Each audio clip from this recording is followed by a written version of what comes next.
Pero, Mayor, may simpleng katanungan lang naman ako. Huwag niyo po sanang mamasamain. May jowa ka na ba?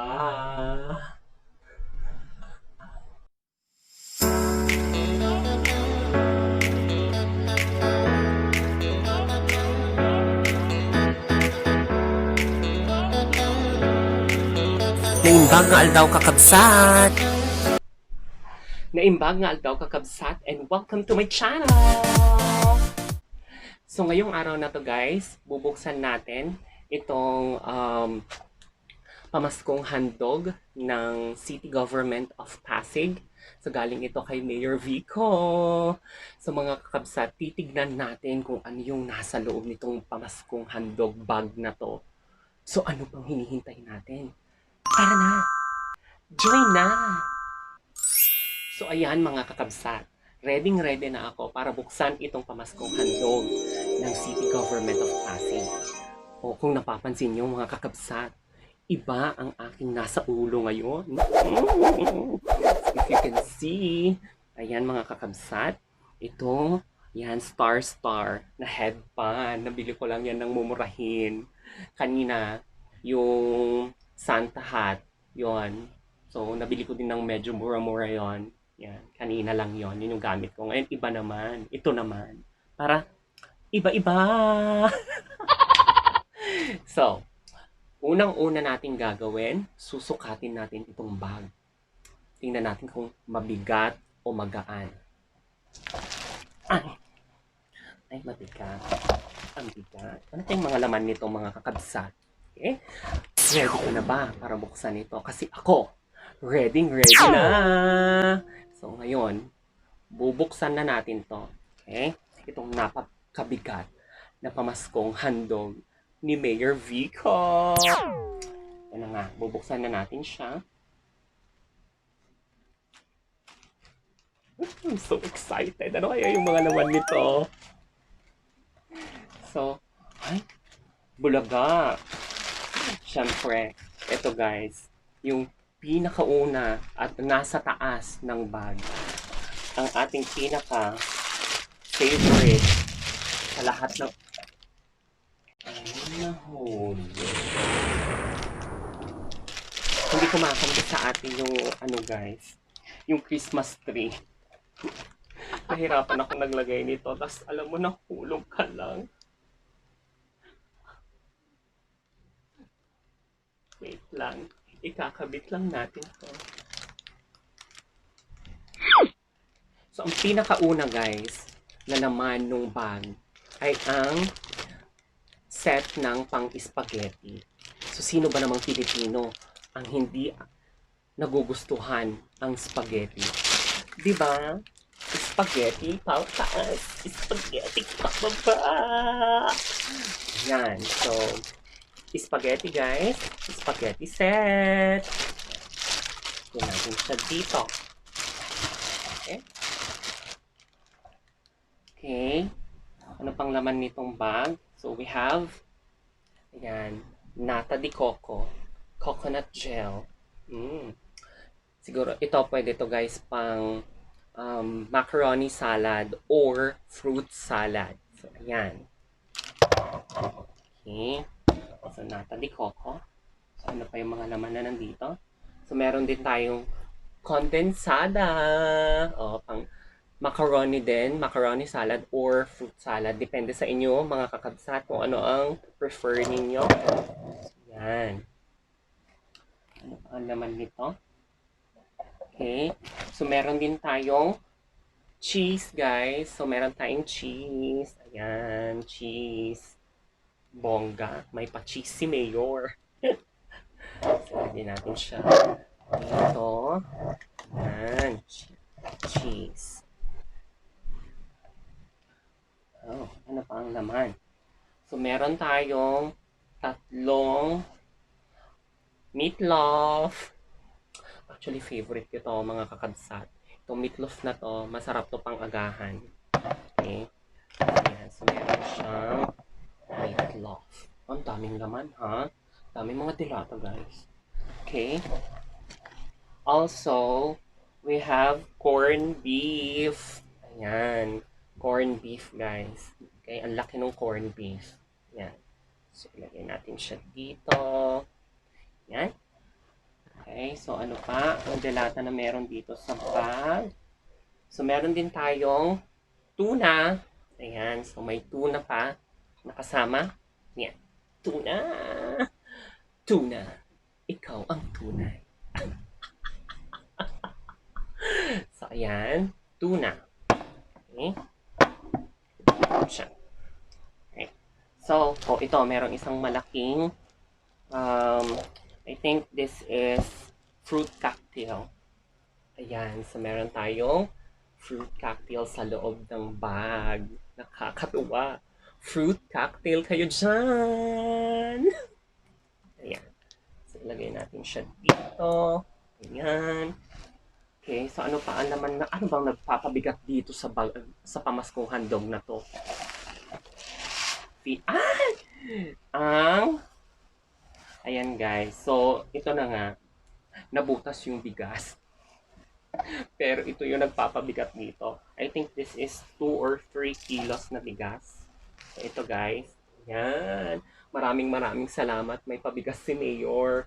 Ayan. So, bigas kayo dyan. Bigas. Ayan. Ay! Ayun. Nasisihulog na yung bigas, guys. Sayang. Wait lang. Okay. And also, dito sa pamaskong handog na bag, meron ding isinamang ayan, customized na face mask. Yan. Kung nakikita nyo, guys, meron siyang tatak na passive. At ito guys, well, gawa ito ng sikat na local couture dito sa ating bansa. Well, hindi ko siya pwedeng banggitin kasi nga, you know, baka mading tayo. But then again, napakaganda guys nitong klase nitong mask na to. So yan, again ipakita natin, yan mga kakabsat, yung tatak passive. Yan, ang ganda. So, doon sa mga gumagamit ng mga reusable na mask, ayan, may pamalit na kayo. Ayan. Okay. And, also, ayan, may pa-letter si Mayor, guys. So, ano ba ito? Oh, siguro yung mga, yan, mga mukha ng empleyado ng City of Pasig. Siguro nandito yung mukha ng jowa. May future na jowa.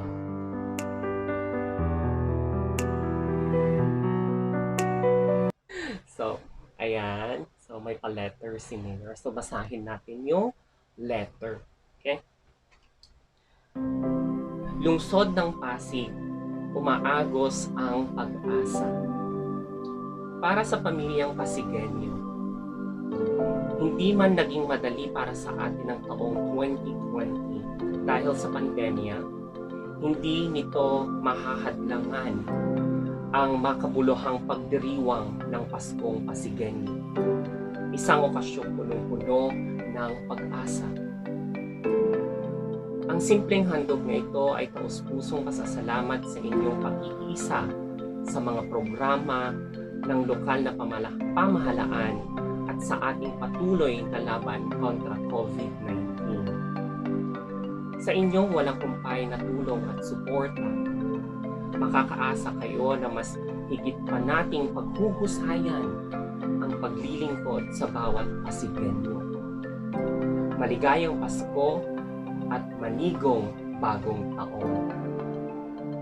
Vico Soto. Pero, Mayor, may simpleng katanungan lang naman ako. Huwag niyo po sanang mamasamain. May jowa ka na ba? Kung wala po, mag-a-apply po ako. Ipapasok ko po ang aking resume. Now na!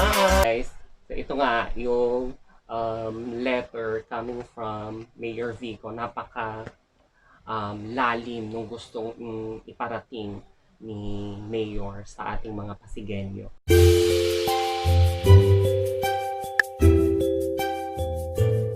napakadami nung laman ng pamaskong handog. Okay?